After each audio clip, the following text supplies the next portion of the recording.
वालेकुम अस्सलाम। जो रिसेंटली उन्होंने प्रेस कॉन्फ्रेंस की, उनमें कुछ बातें उन्होंने जो क्लियर की हैं। सबसे पहले तो उन्होंने बता दिया कि जो आपका टेस्ट होगा ना वो 13 नवंबर को होगा। उसके अलावा टेस्ट उन्होंने पहले ही कह दिया था कि आपका यूएचएस ही बनाएगा। लेकिन अब उन्होंने एक और बात जो मज़ीद क्या कर दी है, वो ये कह दिया है कि अब जो हमारे पास क्वेश्चन बैंक होगा ना, वो पीएमसी प्रोवाइड नहीं करेगी, बल्कि जो कंसर्न यूनिवर्सिटीज़ होंगी लाइक यूएचएस है पंजाब की, या दूसरे प्रोविंसेस की दूसरी यूनिवर्सिटी जो पहले टेस्ट लेती थी पीएमसी से, वो खुद ही क्वेश्चन बैंक अपना बनाएंगी, उससे पेपर बनाएंगी। लेकिन जो टॉस होगा लाइक किस चैप्टर से कितने एमसीक्यूज आने हैं, या क्या किस किस टॉपिक को ज़्यादा मार्जिन में रखना है, या किस टाइप का पेपर देना है, वो पीएमसी बताएगा। लेकिन पेपर बेसिकली यूनिवर्सिटीज़ ही बनाएंगी। तो अब पंजाब के स्टूडेंट्स के लिए ये बात कि उनको फेडरल पढ़नी चाहिए या नहीं। मैंने पहले भी कहा था कि आपका जो मेन फ़ोकस फ़ोकस होना चाहिए, वो आपका होना चाहिए अपने ही प्रोविंस की बुक्स पे। सबसे पहले अगर आपके पास वो आपकी क्लियर होंगी, तो आप नेक्स्ट किसी बुक पे जा सकते हैं। और अब प्रोविंस ले रहा है, तो ज़ाहिर-सी बात है कि अब जो फेडरल है उसका रूल थोड़ा और कम हो गया है। लेकिन मैं आपको ये नहीं कहूँगा कि आप बिल्कुल ही फेडरल छोड़ दो, कुछ एमसीक्यूज़ फिर भी यूएचएस भी ले रहा हो तो 3-4 एमसीक्यूज़ तो मस्ट ऐसे आ ही जाते हैं, जो कि फेडरल को फ़ेवर कर रहे होते हैं या फेडरल से आए होते हैं। उनका बहुत थोड़ा कॉन्सेप्ट होता है, अगर किसी ने बहुत अच्छा कॉन्सेप्चुअल पढ़ा होता है ना पीटीबी से, तो उसके ऑलमोस्ट सारे एमसीक्यू क्लियर हो जाते हैं 1-2 को छोड़ के। फिर भी जो मोस्ट कंसर्न चैप्टर्स हैं ना, लाइक मैं आपको कहूँगा कि आप फिर भी वहाँ से पढ़ लो, अगर यूएचएस भी टेस्ट बनाएगा तो।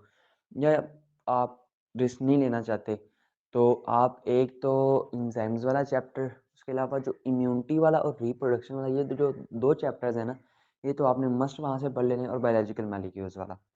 मैं आपको कहूँगा कि ये चैप्टर आप फिर भी वहाँ से पढ़ लें, अगर यूएचएस भी टेस्ट ले रहा है तो। अगर आपने पहले फेडरल पढ़ी हुई है, तो फिर आपको रीड देने में कोई फेडरल को मसला नहीं होना चाहिए। आपके पास नम्स के बाद ऑलमोस्ट आपके पास 25-26 दिन हो गए, तो 1-2 दिन बैठ के आप पूरी फेडरल को भी रीड दे सकते हैं, अपने आप को सेफ साइड पे रखने के लिए। उसके अलावा बात रही आउट ऑफ सिलेबस की, तो जो last time out of syllabus का सीन बना था, उसकी रीज़न ये थी कि जो पीएमसी थी, उसने क्वेश्चन पेपर बहुत थोड़े टाइम में बनाया था, तो आउट ऑफ सिलेबस बहुत ज़्यादा आ रहे थे, क्योंकि उन्होंने बहुत थोड़े टाइम में अरेंज करना था, जैसे भी एमसीक्यू मिले उन्होंने अरेंज कर दिए। लेकिन अब सीन ये है कि अब यूएचएस अगर टेस्ट लेगा, यूएचएस के पास अच्छा वाला टाइम है, ठीक है। वैसे भी यूएचएस ने अब एक पेपर बनाना है। जब एक पेपर की बात आती है, तो उसमें वो आराम से सिलेक्शन ऑफ एमसीक्यूज़ करके वो पेपर बना रहे होते हैं।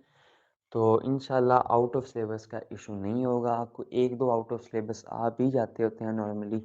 बाकी वो भी उनका कॉन्सेप्ट आपके उन टॉपिक्स में ज़रूर होगा जो सिलेबस के अंदर मेंशन है। तो आउट ऑफ सिलेबस इंशाल्लाह इस बार नहीं आएगा।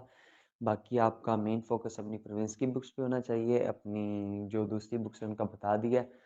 बाकी अब एनुअल हॉलिडेज़ हैं, कुछ इम्पोर्टेंट चीज़ें हैं जो आपको याद रखनी चाहिए। एनुअल हॉलिडेज़ में मैक्सिमम आपने रिवीजन पे देना होता है। उसके अलावा दूसरा काम आपने क्या करना होता है, लाइक कि जो प्रैक्टिस होती है एफएलपीज़ वगैरह की एनुअल हॉलिडेज़ में स्टार्ट कर दें, अगर आपने पहले प्रैक्टिस की है तो। बाकी इन दिनों में डिप्रेस नहीं होना, डाउन नहीं होना। जो आपने प्रिपरेशन पहले दिनों में की हुई है, फिर एंड वाले डे में आके अगर आप छोड़ देते हो ना, तो आपकी वो जो प्रिपरेशन है उसका कोई फ़ायदा नहीं है। तो एंड वाले डेज़ में आके डाउन नहीं होना है, एफ़र्ट एक्स्ट्रा करनी है, एफ़र्ट कम नहीं करनी। बाकी इंशाल्लाह अल्लाह विल हेल्प आउट। अल्लाह हाफ़िज़।